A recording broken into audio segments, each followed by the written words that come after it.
అరుదైన రికార్డుల్లో భారత మహిళామణులు 117 మంది వద్ద ఏకంగా 39 లక్షల కోట్లు. ఆకాశమే హద్దుగా అతివల పయనం. ఇందులో 84% మంది మహిళలు స్వయం కృషితో ఎదిగిన వారే. ఇంతకీ ఆ రేర్ రికార్డ్స్ ఏంటి? Watch this video.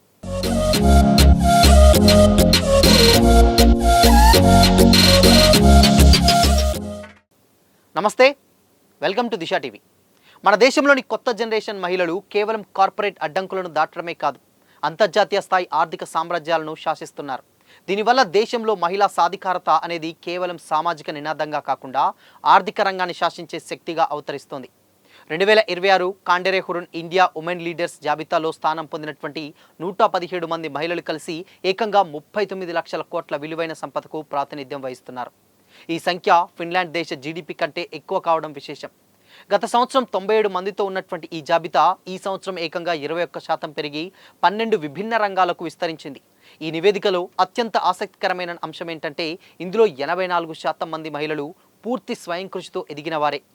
కుటుంబ వారసత్వంగా వ్యాపారాలను అందుకున్నటువంటి వారి కంటే వీరి సంఖ్య 5 రెట్లు ఎక్కువగా ఉండటం భారత కార్పొరేట్ రంగంలో వస్తున్నటువంటి విప్లవాత్మక మార్పుకు అద్దం పడుతుంది.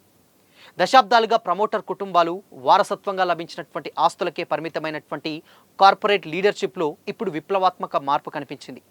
ఈ సంవత్సరం హురున్ జాబితాలోని మహిళల్లో ఏకంగా 98 మంది ఎటువంటి కుటుంబ వ్యాపార నేపథ్యం లేకుండా కేవలం తమ స్వయం కృషితో ఆర్థిక సామ్రాజ్యాలను నిర్మించుకున్నవారే.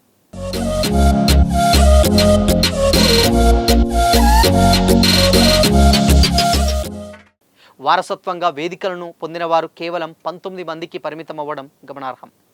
ప్రతి ఒక్క వారసురాలికి 5గురికి పైగా సొంతంగా ఎదిగినటువంటి మహిళా నేతలు ఉండటం అనేది దేశంలో సొంత నైపుణ్యాలు, స్టార్టప్ ఆలోచనలు, పట్టుదలతో సాధించినటువంటి అసలైన సాధికారతకు అద్దం పడుతుంది.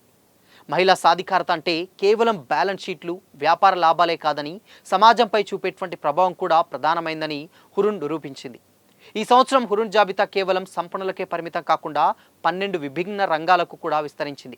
2.84 లక్షల కోట్లు నికర సంపదతో HCL tech chairperson Roshni Nadar Malhotra మొదటి స్థానంలో నిలవగా, 5.06 లక్షల కోట్ల విలువైన హిందుస్థాన్ యూనిలివర్ను నడిపిస్తున్నటువంటి ప్రియా నాయర్ ప్రొఫెషనల్ సీఈఓస్ విభాగంలో ముందున్నారు. అపోలో హాస్పిటల్స్ ప్రీతారెడ్డి, సునీతారెడ్డి 1.21 లక్షల కోట్ల విలువతో వెటరన్స్ విభాగంలో టాప్లో నిలిచారు. జాబితాలో 20 మంది ఒలింపిక్, పారాలింపిక్ విజేతలుగా నిలవడంతో వీరిలో 60% మంది పారా అథ్లెట్లు కావడం విశేషం. పివి సింధు, మనుభాకర్, 19 ఏళ్ల పారా ఆర్చర్ శీతల్ దేవి వంటి క్రీడాకారులు, అదేవిధంగా సుధామూర్తి వంటి రచయితలు, మేరీకోమ్, కిరణ్ మంజుదార్ షా, అదేవిధంగా ఫాల్గుని నాయర్లతో పాటు ఫాయ్ డిసోజా, షిప్రా ఖన్నా, అదేవిధంగా అనన్య బిర్లా వంటి డిజిటల్ మీడియా ఇన్ఫ్లుయెన్సర్లకు సైతం చోటు దక్కింది. వయోపరిమితులతో సంబంధం లేకుండా మహిళలు ఏ వయస్సులోనైనా సాధించగలరని ఈ నివేదిక చాటి చెప్పింది. 19 ఏళ్ల పారా ఆర్చర్ శీతల్ దేవి అత్యంత పిన్న వయస్కురాలిగా, అదేవిధంగా 86 ఏళ్ల పారిశ్రామికవేత్త రజనీ బెక్టర్ అత్యంత పెద్ద వయస్కురాలిగా ఈ జాబితాలో చోటు సంపాదించారు. భౌగోళికంగా చూస్తే 26 మందితో ముంబై తన అగ్రస్థానం నిలబెట్టుకోగా, ఢిల్లీ 21, బెంగళూరు 16 ఆ తదుపరి స్థానాల్లో నిలిచాయి. అయితే స్టార్టప్ హబ్గా ఎదుగుతున్నటువంటి గురుగ్రామ్ తొలిసారిగా టాప్ 5లో చోటు దక్కించుకుంది. రాష్ట్రాల వారీగా మహారాష్ట్ర 31 మొదటి స్థానంలో ఉంది. 19 ఏళ్ల శీతల్ దేవి నుంచి 86 ఏళ్ల రజనీ బెక్టర్ వరకు కూడా దాదాపు 7 దశాబ్దాల వయసు కలిగినటువంటి మహిళలు ఈ జాబితాలో ఉండటం విశేషం.